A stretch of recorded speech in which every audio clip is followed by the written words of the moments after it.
Une personne qui travaille de nuit, elle a une chance sur 2 d'avoir un problème avec son poids, un risque de diabète par la suite et de maladies cardiovasculaires, même le cancer. AVS avec Philippe Robichon. AVS pour à votre silhouette ce matin. Je reçois le docteur Laurence Plumet. Bonjour docteur. Bonjour Philippe et bonjour à tous. Médecin nutritionniste, spécialiste mondial du gras. Vous avez créé votre école de nutrition. J'aime vous taquiner, vous dire ça, mais c'est vrai. Vous êtes en tout cas en France la spécialiste du gras. Une école de nutrition qui s'appelle EPM Nutrition et votre école de napsothérapie. Une approche que vous avez non seulement développée, mais que vous avez racontée dans un livre qui s'appelle Napsothérapie, Nutrition, Activité physique, Sommeil, aux éditions Erol. D'ailleurs, j'ai retrouvé le premier exemplaire du monde merveilleux du gras. C'est la version originale, celui-là. Collector. Chouchou, regardez, j'ai même encore la carte postale qui avait été mise à l'époque aux éditions Erol, où vous étiez intéressé à ce monde merveilleux, mais méconnu de la façon dont nos cellules graisseuses fonctionnent, et c'est ça que vous racontez dans ce livre. Mais ça tombe bien parce que c'est pas du tout le sujet ce matin. Nous allons parler du travail à horaire décalé, puisque 20% de la population travaille de nuit et s'expose à des problèmes de santé et à une quasi inévitable prise de poids. C'est ce qu'on va essayer d'expliquer aujourd'hui. Comment est-ce que vous expliquez que les personnes qui travaillent la nuit déjà prennent du poids ? Alors, d'abord, je voudrais dire que je les admire beaucoup, parce que travailler la nuit, c'est contre nature.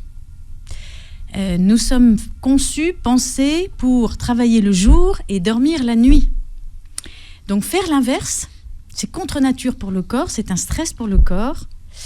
Et non seulement c'est un stress pour le corps, et ça change beaucoup de choses à l'intérieur du corps, et on reviendra longuement là-dessus. Mais en plus de ça, si la prise de poids est quand même assez courante chez les personnes qui travaillent de nuit, c'est parce qu'elles récupèrent rarement tout le sommeil qu'elles n'ont pas eu en travaillant la nuit.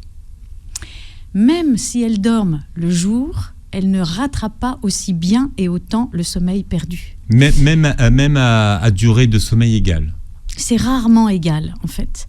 Parce que les personnes qui travaillent de nuit, elles rentrent à 6h, 7h du matin. Disons qu'elles vont se mettre au lit à 8h, après avoir pris un petit quelque chose. Et en général, elles se réveillent à 14h. Parce qu'en fait, quand vous dormez dans la journée, malgré tout, votre corps sent l'agitation autour. Il y a des bruits de la vie. Il y a le bruit, voilà.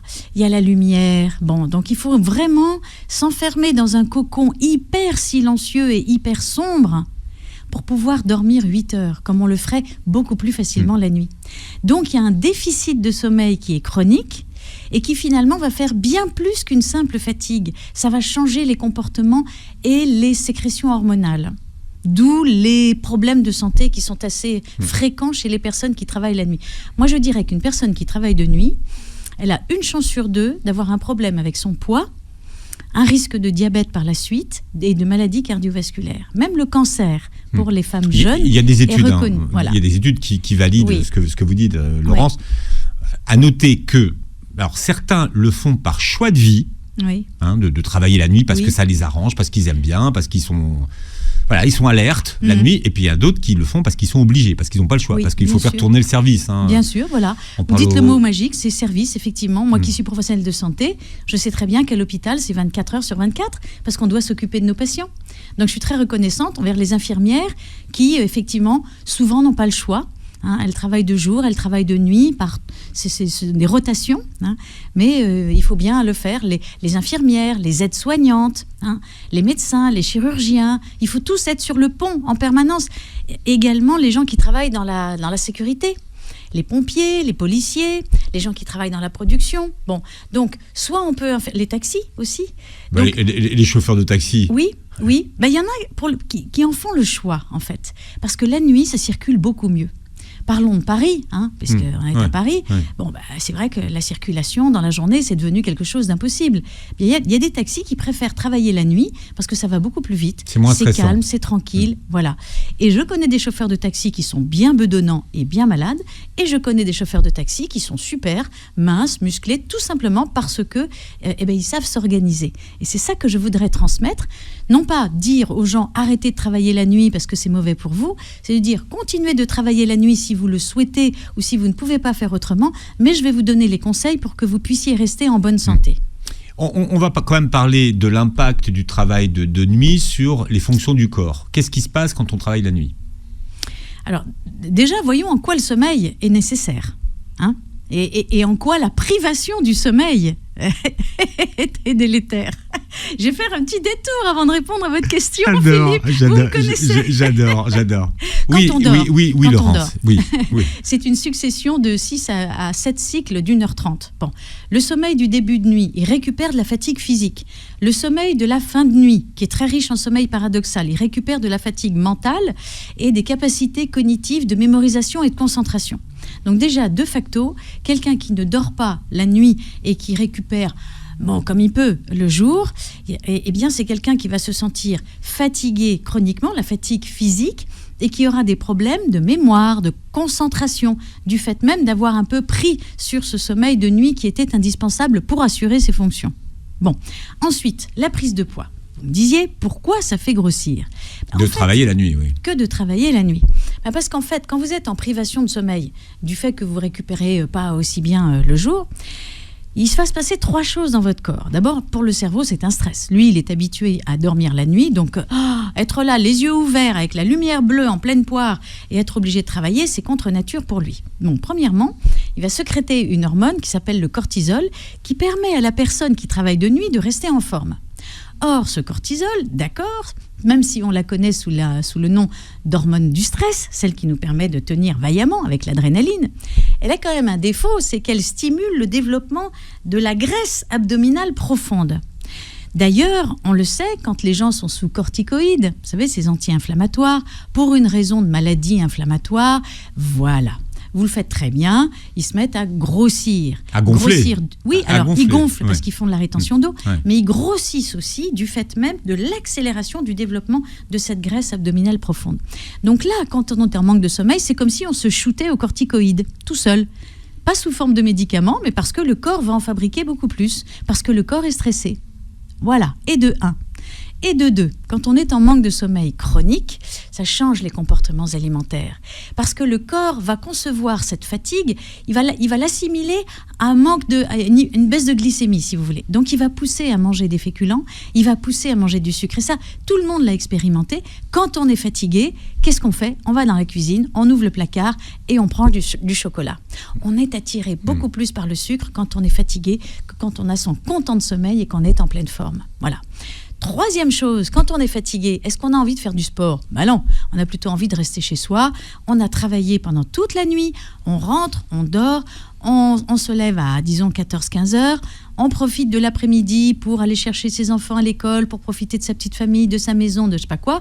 Et puis déjà, il faut commencer à partir le soir après avoir dîné. Est-ce que vous croyez que les gens vont penser à sortir dehors, faire du vélo, de la course, aller à la salle de sport ? Non. Enfin, il y en a qui sont réglés pour ça. Oui. Il y en a qui sont organisés, qui le font. Hein. Ah, mais parfaitement. Et c'est le cas de mon chauffeur de taxi. Oui, bien, musclé, en pleine forme, parce qu'effectivement, il a une hygiène de vie qui est stricte. Il se couche, il fait ses 8 heures, il se lève, il mange, il va faire son sport, il a ses loisirs et ensuite il recommence, voyez. Mais il y a une discipline. Voilà. Non, c'est ça. Oui. Il n'y a pas de secret de toute façon. Oui. La discipline se voit. Absolument. Mais vous avez tout à fait raison. Voilà. Et cette discipline, il faut se l'imposer encore plus que d'habitude quand on travaille la nuit. Bon, vous avez parlé du cortisol, tout ça, mais vous ne parlez pas de la leptine et de la gréline. Oui. Alors, quand même, pour la prise de poids, quand même, un rôle hyper important. Qu'est-ce qui leur arrive la nuit ? La nuit, on libère de la leptine, qui est une hormone très rassasiante, et on écrase la gréline, qui est une hormone qui donne faim. Voilà. Donc, quand c'est contre nature, en fait, au contraire, on stimule la gréline et on écrase la leptine. Voilà pourquoi les gens ont faim quand ils rentrent chez eux et après s'être réveillés.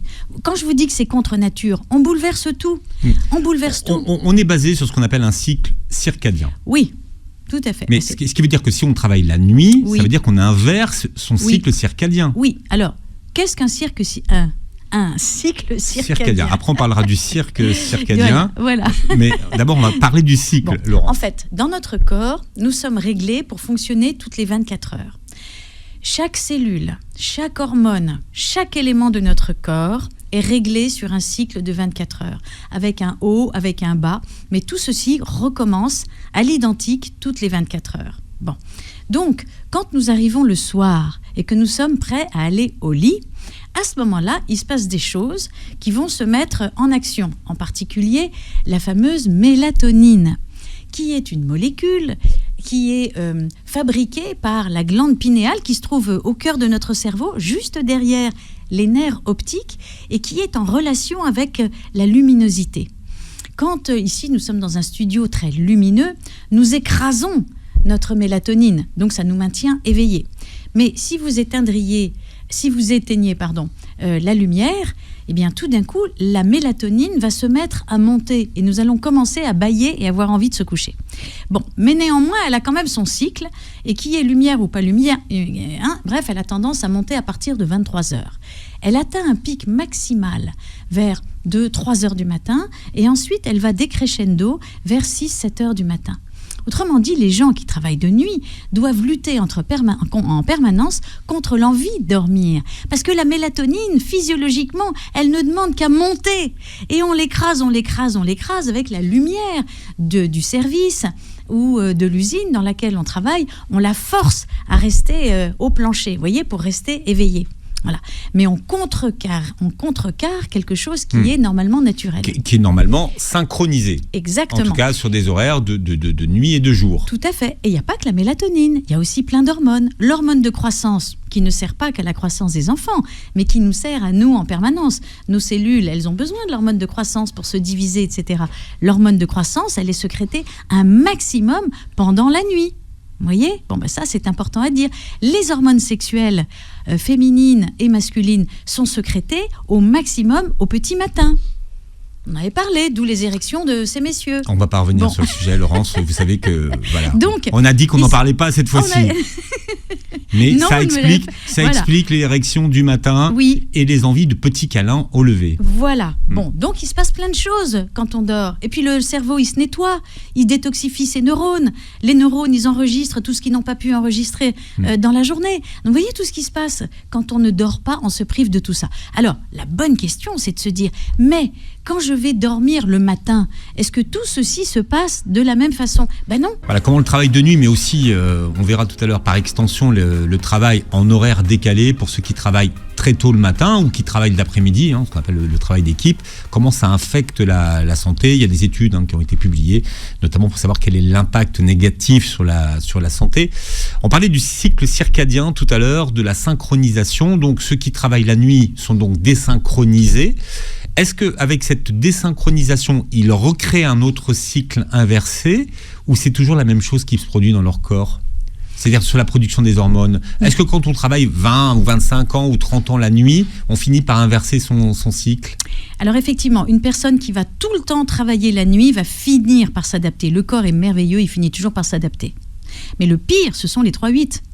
Où les personnes, pour des raisons professionnelles, se voient obligées un jour de travailler du matin, une semaine de travailler plutôt du soir et une autre semaine de travailler la nuit. Là, c'est la catastrophe, parce qu'on ne laisse aucune chance au corps humain de s'adapter. Donc là, ils sont en pleine désynchronisation totale. Ils reviennent quand même beaucoup sur les 3-8. Il y a eu des études qui ont été faites. Bien sûr, mais il y en a qui continuent, il y en a qui continuent à les faire, mais ils se sont rendus compte que c'était... Oui. Et en plus, quand quelqu'un travaille la nuit, il a souvent des jours de récupération. Et là, il se remet à se coucher beaucoup plus tôt et à avoir ses nuits. Ouais. Oui, mais c'est une certaine forme de désynchronisation de nouveau. Alors, quand on travaille de nuit, quel est l'idéal pour, on va dire, bien récupérer ? Alors, d'abord, il faut que le sommeil de récupération se fasse le matin et pas l'après-midi. Parce que j'en connais quelques-uns qui, quand ils rentrent le matin, se disent « Bon, allez vite, je vais déposer les enfants à l'école, je vais aller faire les courses, je vais faire le ménage, je dormirai cet après-midi et j'irai bosser ce soir. » Non. Il faut se coucher le matin. Pourquoi ? Parce que c'est au petit matin, quand on rentre à 6h ou 7h du matin, qu'à ce moment-là, la mélatonine qu'on a écrasée toute la nuit va pouvoir remonter. Voilà. Alors que si on attend trop pour aller se coucher, en début d'après-midi, elle remontera très peu. Alors qu'au petit matin, elle peut arriver à remonter et dans ce cas-là, on se met dans des bonnes conditions pour dormir, puisqu'on sent à ce moment-là le sommeil arriver. Quand la mélatonine monte, on a envie de dormir. Et c'est au petit matin qu'elle va échapper à la pression qu'elle a connue pendant toute la nuit pour remonter. Donc, envie de dormir. Mais quand on sort, souvent il fait jour. Oui. Est-ce que le fait de se confronter au jour, ça va pas justement avoir un effet négatif sur la mélatonine ? C'est vrai. Mais on se dépêche. Enfin, il fait jour quand on rentre à 6h, non, 7h pas l'hiver, du matin. pas l'hiver. Mais, oui. mais l'été, quand on se lève, il fait jour, quoi. C'est vrai. Ça, c'est sûr que le sommeil de récupération, le matin en été, c'est beaucoup plus difficile qu'en hiver. Ça, je suis tout à fait d'accord. Bon, bref, on rentre à 6h, 7h du matin.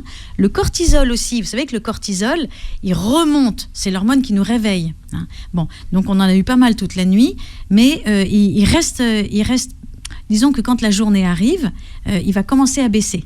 Alors que si la journée se dure, il va réaugmenter. Et quand le cortisol remonte, impossible de dormir.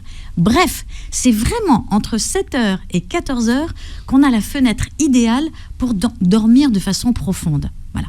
Alors évidemment, il faut se placer dans des bonnes conditions. On rentre chez soi, on prend son petit déjeuner.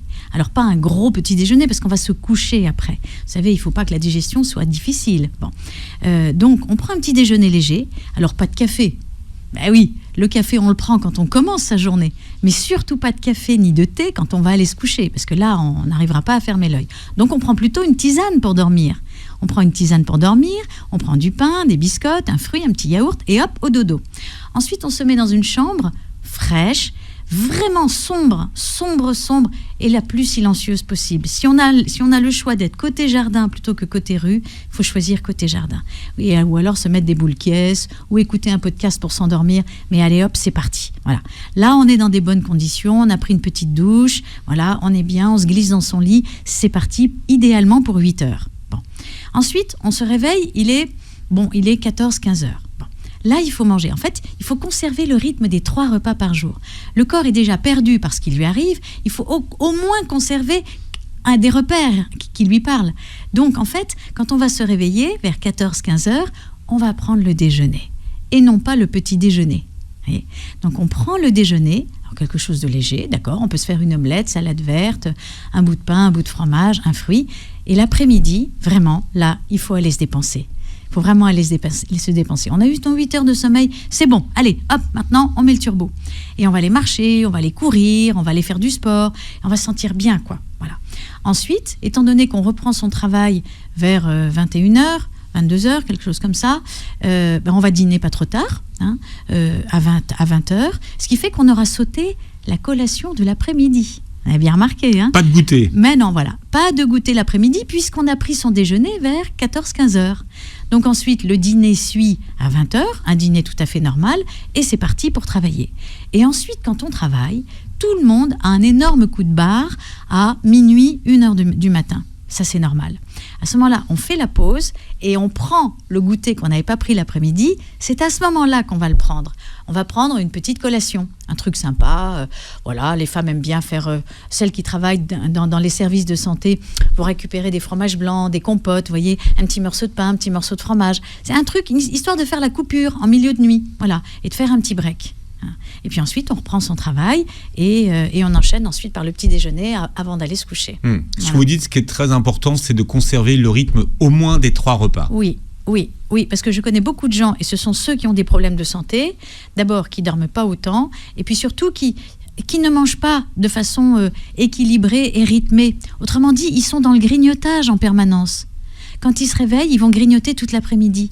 Et ce sont ces personnes-là qui prennent vite du poids, qui sont fatiguées, qui ont des troubles de l'humeur. On constate qu'il y a beaucoup plus de gens dépressifs parmi ceux qui travaillent la nuit que parmi ceux qui dorment. Donc il y a des troubles de l'humeur, de l'agressivité, puis de la dépression qui arrivent assez vite. Voilà. Et je dirais même plus que si j'étais médecin du travail, je n'autoriserais pas n'importe qui à faire du travail de nuit. C'est-à-dire qu'il y aurait des profils... oui, il y a des profils qui ne sont pas faits pour. Celui ou celle qui est fait pour, c'est la personne jeune, plutôt petit dormeur que grand dormeur. Autrement dit, quelqu'un qui supporte assez bien de n'avoir que 6 à 8 heures de sommeil par nuit et non pas 8 à 9 heures, comme un grand dormeur, parce que là, il ne supporterait pas longtemps le travail de nuit. Voilà. Donc, jeune, plutôt petit dormeur et sans problème de santé. Voilà, et capable de bien s'organiser pour rester en bonne forme. Par contre, une personne de plus de 40 ans, 50 ans, qui a déjà un surpoids, qui est fragile, qui a déjà un peu de diabète. Moi, par exemple, dans ma patientèle, je me souviendrai toujours de ce patient, pas loin de la retraite, voilà, une 60aine d'années, chauffeur de poids lourd, qui se levait à 2h du matin pour aller prendre son travail et conduire la nuit. J'ai jamais pu, alors déjà il était en surpoids, frisant l'obésité, j'ai jamais pu équilibrer son diabète tant qu'il était en travail de nuit. Voilà, jamais. Parce que ça déséquilibre complètement aussi le métabolisme glycémique. La nuit, les glycémies sont élevées, l'insuline, il y a une résistance à l'insuline, et quand on dort, c'est moindre, et quand on reste élevé, ça continue. Donc ces personnes-là sont en permanence en résistance à l'insuline. Donc on a beau leur donner des traitements, on n'arrive pas à équilibrer leur diabète. Donc non seulement elles prennent du poids, mais on n'arrive pas à équilibrer le diabète, ça fait le lit des maladies cardiovasculaires. Waouh, ça fait beaucoup.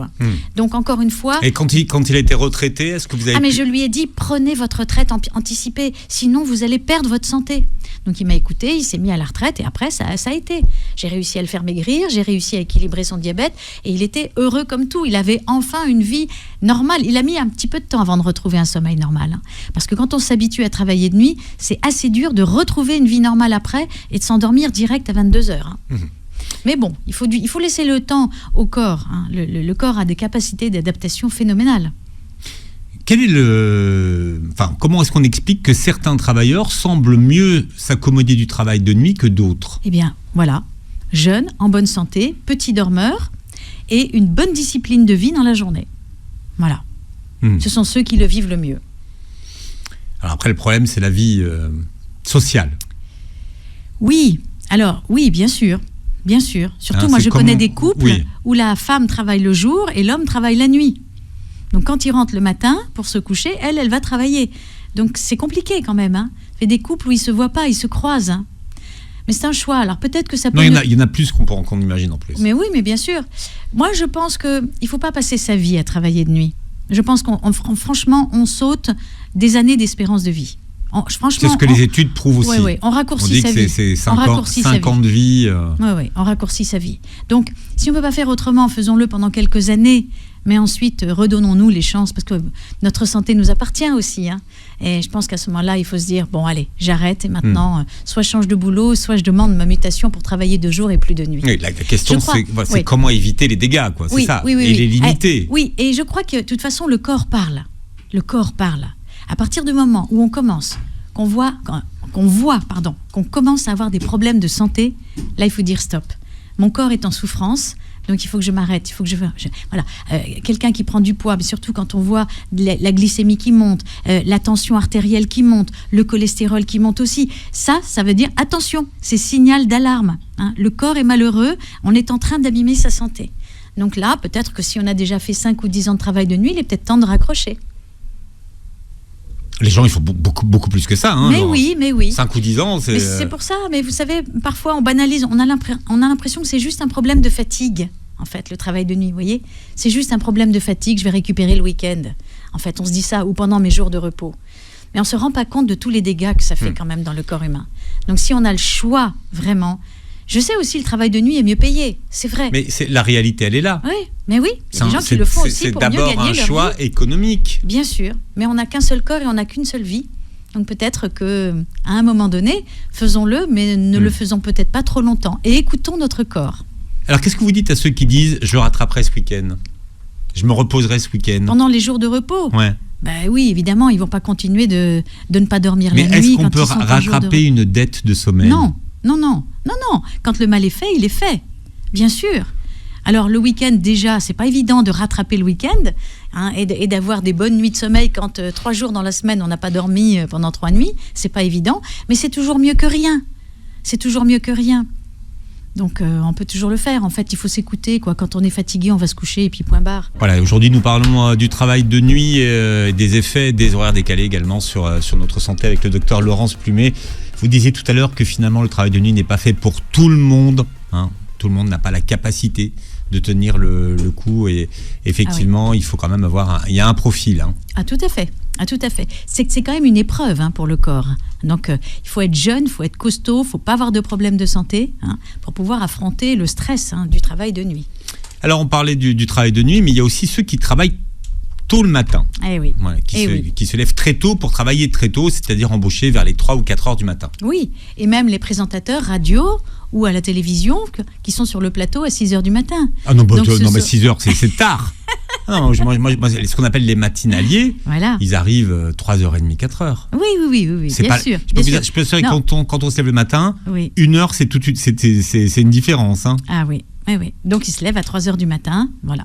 Donc, ce sont des personnes qui, si elles doivent avoir leurs 8 heures de sommeil, sont obligées de se coucher à 20h. Voilà. C'est pour ça qu'il y a beaucoup de roulements, finalement. Parce que ce ne sont pas des personnes qui peuvent tenir le coup longtemps. Et très vite, ce rythme infernal les fatigue et entraîne chez eux des troubles du langage, des problèmes de mémoire, des difficultés de concentration, ce qui fait que vous voyez très souvent les présentateurs tourner finalement, à la radio comme à la télévision. Bon, il y a tous ceux qui travaillent pas dans les médias et qui doivent se lever tôt pour travailler le matin. Qu'est-ce que vous conseillez donc? Comment on se couche, comment on mange? Oui. Alors, déjà, on se couche le soir, disons pas plus tard que 20h. Il faut faire son calcul. Si je me lève à 3h du matin, pour avoir mes 8 heures et être en forme, 7-8 heures, ça dépend des gens, il faut donc que je me couche à 20h, dernier délai. Voilà. Bon, ça c'est une chose. C'est une discipline, hein, parce que ça veut dire qu'il est difficile d'avoir une vie sociale et d'inviter les copains en semaine ou les copines. On ne peut pas. Ça, c'est réservé le week-end quand on ne travaille pas. Mais en semaine, c'est vraiment une discipline. Mais il faut savoir ce qu'on veut dans la vie. Donc, quand on se lève à 3h du matin, on n'a pas faim. Il est hors de question de prendre un petit déjeuner. Voilà, l'estomac, le tube digestif est encore en train de digérer le dîner de la veille. Il n'a pas terminé. La digestion est toujours plus lente la nuit. Hein, donc, pas faim. Mais néanmoins, un petit thé, un petit café, bien chaud, histoire de symboliquement... démarrer. Débuter la journée, et hop, c'est parti. Ensuite, on fait son job, et la faim va commencer à arriver vers l'heure légitime de 7-8 heures du matin. On mange au bureau. Voilà. Moi, parfois, quand je vais à des matinales de 8h ou 8h30, il y a le buffet avec les viennoiseries, les jus de fruits. Vous nous donnerez les adresses. C'est royal. C'est royal, oui. Tout à fait. Voilà. Mais les présentateurs ont un petit peu tendance aussi à prendre du ventre, à ce régime. Ils prennent du poids pendant les années matinales. Oui, tout à fait. Je vois les petits ventres qui s'arrondissent. Donc, alors on n'est pas obligé que ce soit toujours viennoiserie et jus d'orange, ça peut être autre chose aussi. Hein. On peut amener avec soi son petit déjeuner. Hein. On peut amener, sa briquette de jus, son yaourt liquide ou à manger, des amandes, un fruit, et puis on s'installe dans un coin, et puis on prend son petit déjeuner à 8-9 heures. Voilà. Alors ensuite, quand on a pris son travail très tôt, on arrête et on rentre chez soi, il est 12h, 13h. Donc là, j'insiste pour que le déjeuner soit pris. Voilà. Là, la personne en général a un bon coup de pompe. Donc là, c'est parti pour une bonne sieste d'1h30. Au moins, elle va déjà récupérer un cycle. Voilà. Donc, il va être quoi? On va arriver à 15-16 heures. Voilà. Le sport, on s'occupe de soi, on prend soin de soi, on sort marcher, on sort voir la lumière, on s'expose, on se fait, voilà. Et puis ensuite, on se couche, on prend son dîner à 19h. Voilà, 18h30, 19h. 19h pour se coucher à 20h? Eh bien oui, mais dans ce cas-là, on ne mange pas trop lourd. Faut parce manger qu'on aura léger, du mal à s'endormir. Absolument. On est à la période des soupes.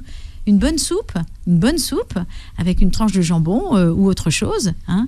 Pas jambon, non, on va faire autre chose. Non, ça dépend, ça peut être du jambon d'Inde, Laurence. Voilà, ça peut être du jambon d'Inde, bien évidemment. Bon. C'était ce que je voulais dire, bien évidemment. C'est pour ceux qui mangent du jambon, du jambon. Voilà. Et pour ceux qui n'en mangent pas, vous mangez ce que vous voulez. Voilà, du jambon d'Inde. Des œufs. Une escalope de poulet. Et ben voilà. Et puis on termine par un yaourt, un fruit. C'est léger, c'est bien, on est content. Et hop, on se glisse dans les draps de son lit, quoi. Ceux qui travaillent en après-midi, alors ça, c'est l'horaire le plus... le moins connu, en fait. Oui, c'est vrai. Alors, ils commencent à... La fin d'après-midi, en général. Oui, vers 16h. Ils prennent le relais à 16h. Ça se voit bien aussi dans les équipes de santé à l'hôpital. Hop, on passe le relais à 16h. Et donc, la personne va travailler jusqu'à minuit. Hein. Donc en fait, elle arrive, elle a eu son rythme régulier, elle a pris son petit déj, elle a pris son déjeuner chez elle, elle part au travail éventuellement après avoir pris une petite collation, elle prend son boulot à 16h. Bon, ensuite elle bosse, elle fait une petite pause quand même au milieu, faut pas exagérer. Bon là, ça peut être de nouveau une petite collation, et quand elle rentre chez elle, alors là, il y a deux solutions. Soit il est prévu qu'elle dîne sur son lieu de travail à 20h30, 21h, et c'est prévu à ce moment-là, dans la convention, hein. Soit c'est pas prévu, et puis elle rentre chez elle et il est 23h, minuit, et puis à ce moment-là, elle va prendre un petit quelque chose avant d'aller se coucher. Voilà. Alors là aussi, on essaie de maintenir les 3 repas, hein. Le petit-déj, le déjeuner, la petite collation, le petit goûter avant ou pas, avant d'aller travailler, le dîner qui sera pris soit au travail vers 21h, soit à minuit, mais il devra être léger quand on rentre. Tout dépend. Les problèmes que vous rencontrez, vous, les nutritionnistes, avec les personnes qui travaillent en horaire décalé, ce sont les problèmes de grignotage et de déstructuration alimentaire. Oui.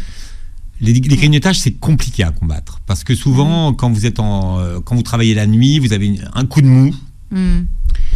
Et souvent, qu'est-ce que vous faites ? Vous prenez la barre chocolatée. Oui. Parce que on a le sentiment que ça fait du bien. Oui, alors c'est étonnant parce que quand on a un coup de barre, vous voyez, on va tout de suite vers le sucre. Comme quoi le cerveau assimile la fatigue au manque de sucre. Et pourtant, c'est pas un bon choix. Parce qu'en fait, le sucre, sur le moment, ça redynamise, même si on n'était pas en hypoglycémie, c'est pas grave, ça redynamise, mais en revanche, le sucre donne envie de dormir 2 heures après. Ouais. Pour plein de mécanismes qui se passent dans le cerveau, mais ça donne envie de dormir après. Donc en fait, avec le sucre, c'est faire les montagnes russes. On se sent bien tout de suite après, et après, bloup, on replonge vers 3-4 heures du matin. Donc en fait, la collation du milieu de nuit, c'est pas une collation sucrée. Ça peut être une collation plutôt salée, avec, ça peut être par exemple un sandwich, vous voyez, ça peut être du pain complet, avec du jambon d'Inde, de la salade verte, un œuf dur, du fromage blanc, un fruit à croquer, une pomme, de la soupe. On peut emmener avec soi-même sa petite collation. Tout dépend des goûts de chacun.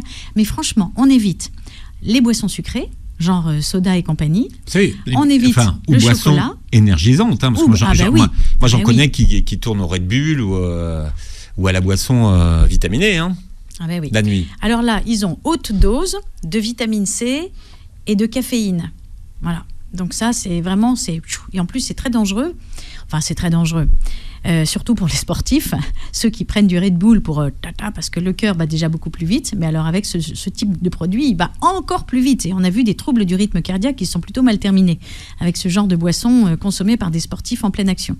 Maintenant, quant au fait de boire ça, je le comprends, il y a même des jeunes, la veille d'un examen, machin, pour se booster, ils prennent ça. C'est psychologique aussi. Mais oui, mais on n'est pas dans le bon côté des choses, parce qu'en fait, ça provoque une tachycardie, ça stimule pas pour autant le cerveau, vous voyez. Il vaut bien mieux avoir, quand on prépare un examen, ou quand on se prépare à un événement un peu exigeant, il vaut bien mieux avoir nos 3 repas, s'être bien reposé la nuit précédente, plutôt que d'avoir appel à ces stimulants qui sont artificiels. Pour gérer les grignotages, donc, et puis, ça se prépare. Les morceaux de sucre, hein. Les morceaux de sucre. Une canette de ce type de produit, c'est 7 morceaux de sucre. Hein. Donc... déjà, le travail de nuit prédispose à la prise de poids.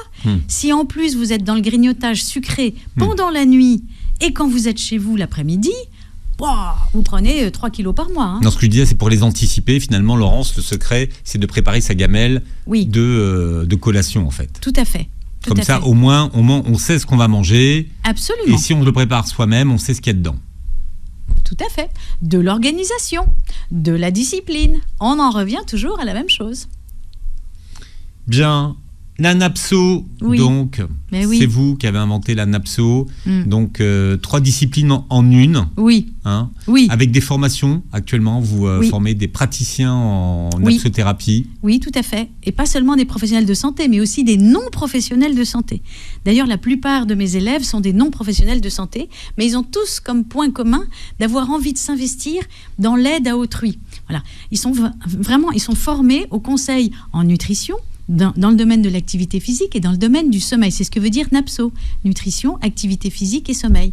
Donc c'est le seul métier en France qui soit accessible à des non-professionnels de santé et qui permettent d'avoir une activité de consultant pour identifier les erreurs que font les gens, pour les aider à les corriger dans ces 3 domaines, pour leur éviter de tomber malade. C'est donc le premier métier de prévention en France, et même à l'étranger, puisque j'ai beaucoup d'élèves du Maghreb, d'Algérie, du Maroc, de Tunisie. J'ai des coachs, des médecins. algériens, qui sont tunisiens. très férus Absolument. de santé. Mais vous, votre approche de prise de poids, ça commence toujours par le sommeil. Ah oui, eh bien oui, tout passe par là. Et je suis tellement désolée de voir que pour perdre du poids, les gens se précipitent d'abord sur des régimes qui les font maigrir, qui les frustrent, qui leur font perdre du muscle, qui leur font faire le fameux yo-yo pondéral. Donc ils ont changé leur composition corporelle au final. Et moi, tous les obèses que je vois sont des gens qui ont passé leur vie à suivre des régimes qui les ont fait grossir, alors qu'ils passent à côté de l'essentiel, d'abord bien dormir. Voilà. Rééquilibrer votre sommeil. Mais bien sûr, car le manque de sommeil fait grossir. On l'a dit en début d'émission. C'est pour ça que les personnes qui travaillent de nuit sont particulièrement exposées à la prise de poids. Et bien dormir fait maigrir ? Oui. Oui. Tout à fait. Absolument. Absolument. Quand un de mes patients ne dort pas bien, je rééquilibre son sommeil, je l'aide à mieux dormir, je peux vous assurer que le lendemain, c'est très rapide, le lendemain, il a la pêche, il va marcher beaucoup plus, il va beaucoup plus bouger dans la journée, il aura envie de se lever de son siège, de monter les escaliers, de marcher, de courir, donc il brûle des calories sans même s'en rendre compte. Il est beaucoup plus attiré par une alimentation saine plutôt que par le sucre, et il se sent beaucoup mieux. Mais c'est très rapide comme effet, mais il faut d'abord commencer par le sommeil.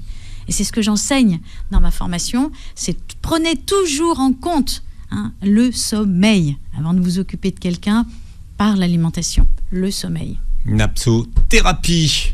L'année a déjà commencé ou on peut... Alors, oui, il y a des promotions tous les 4 mois. Là, la promotion du mois d'octobre a commencé, elle est pleine à craquer. Et là, celle de janvier va bientôt débuter et nous sommes en train de prendre les inscriptions pour le mois de janvier. C'est parti ensuite pour 9 mois. Ce sont des formations à distance. C'est pour ça que les élèves du Maghreb suivent ces formations avec grand bonheur. Tout leur est fourni. Il n'y a plus que le travail à faire. Il y a même des évaluations régulières tous les mois. Il y a des visioconférences. Donc, on a le plaisir de tous se retrouver ensemble. Il y a une évaluation finale. Donc, c'est parce que c'est un métier qui se mérite. On apprend énormément de choses. Et puis ensuite, c'est parti pour exercer. Laurence Plumet, napsothérapie, nutrition, activité physique, sommeil aux éditions Erol, est sorti il y a quelques mois et puis remonté le monde merveilleux du gras oui, chez Erol, mon bébé. Ah, ça vous l'aimez, vous je l'aimez l'adore, ce livre. J'adore moi ce aussi, livre. j'ai eu beaucoup de plaisir à le rédiger, ce livre. Comme j'ai toujours, quand j'ai écrit la napsothérapie, qui est sortie aussi récemment, j'ai eu beaucoup de plaisir aussi à toujours écrire. Parce que vous savez, j'estime que j'ai beaucoup de chance de savoir tout ce que je sais. D'abord, je le pratique à l'hôpital, donc j'aide les gens. C'est un vrai bonheur de se sentir utile et d'aider l'autre. Mais de connaître tout ce que j'ai envie de le partager. Et donc, écrire pour moi, c'est un bonheur. Et vous avez une énergie contagieuse, Laurence Plumet. Vous réécouterez l'émission en podcast sur beurrefm.net et sur les plateformes qui reprennent l'émission. Et vous verrez la vidéo, la captation de cette émission sur notre chaîne YouTube. Merci, Laurence Plumet. Merci, Philippe. Et passez une très belle journée santé sur Beurre FM.